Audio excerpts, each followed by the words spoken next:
था वो कपट वेश बनाता था, वो सियार का रूप बना लिया। सियार की सूकर हो, सूकर का रूप बना लिया। वो भी था राजा। प्रताप भानु उसके पीछे भागते गए, भागते भागते वो सुअर जो था, सूकर, उस कपटी मुनि के पास लेके चला गया इनको। अब ये प्यास से बेहाल, घोड़ा खड़ा किए, पानी पिए, मुनि का वेश देखे, वेश देखकर भ्रम में आ गए, दंडवत किए, बोले प्रभु आप कब से हैं? बोले जब से संसार का निर्माण हुआ है तब से हूं, आज तक मैंने शरीर बदला ही नहीं, मेरा नाम एक तनु है। अभी तो मुनि पहचान गया कि प्रताप भानु राजा है। बोले कौन हो तुम? तो प्रताप भानु बोले हमारे राजा का नाम प्रताप भानु है, मैं उनका मंत्री हूं। मुनि मुस्कुराया, कुछ बोला नहीं। और बात हुई, राजा को जब विश्वास हुआ, राजा के बोलने के पहले मुनि ने कहा प्रताप भानु मैं तुमको पहचानता हूं। अभी राजा को लगा बहुत सिद्ध महापुरुष है। 2 घंटा कुसंग हुआ, चिंतन बदल गया। प्रताप भानु ने कहा मैं चाह है, मेरी मन में इच्छा है, जन्म मृत्यु से मैं परे हो जाऊं, धरती पर मेरा कोई शत्रु न बचे, पूरे इस धरती पर मेरा एक छत्र राज्य हो, और कितने दिन 100 कल्प तक मैं राजा रहूं। कैसे होगा? मुनि ने कहा ये एक ही उपाय से संभव है, यदि ब्राह्मण तुमको आशीर्वाद दे दिए तो तुम्हारी मनोकामना पूरी हो जाएगी। ब्राह्मण कब आशीर्वाद देंगे? जब बढ़िया बढ़िया भोजन कराओगे। और एक बात सुनो, तुम्हारे जो भंडारी हैं, भोजन बनाने वाले, उनके भोजन को पाकर ब्राह्मण आशीर्वाद नहीं देंगे। मैं भोजन बनाऊंगा तो आशीर्वाद मिलेगा। एक काम करो, जाओ 1 लाख ब्राह्मणों को सपरिवार निमंत्रण दो। अब मैं समय आने पर तुम्हारे उपरोहित का अपहरण कर लूंगा, उनको अपने पास छिपा दूंगा, और मैं ही तुम्हारे उपरोहित का रूप धारण करके चला आऊंगा। आके तुमको सारा कहानी सुनाऊंगा, तुम समझ लेना मैं आ गया हूं, मैं भोजन बनाऊंगा। हुआ, कपटी मुनि गया, ब्राह्मण 1 लाख सपरिवार आए, भोजन करने बैठे।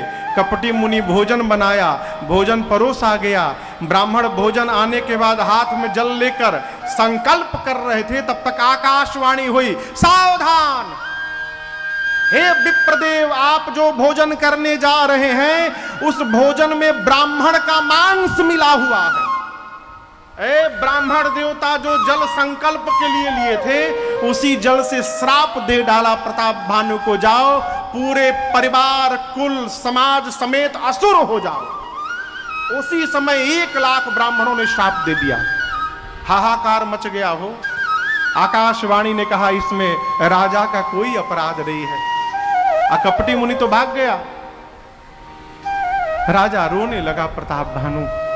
मुनियों ने कहा श्राप तो लगेगा। बाद में वही कपटी मुनि सभी विरोधी राजाओं को एकत्रित करके धावा बोला, प्रताप भानु को मारा। वही प्रताप भानु रावण बने, उनका छोटा भाई अरिमर्दन कुंभकर्ण बना, और प्रताप भानु के जो मंत्री थे धर्मरुचि, वो रावण के सौतेले भाई विभीषण जी बने।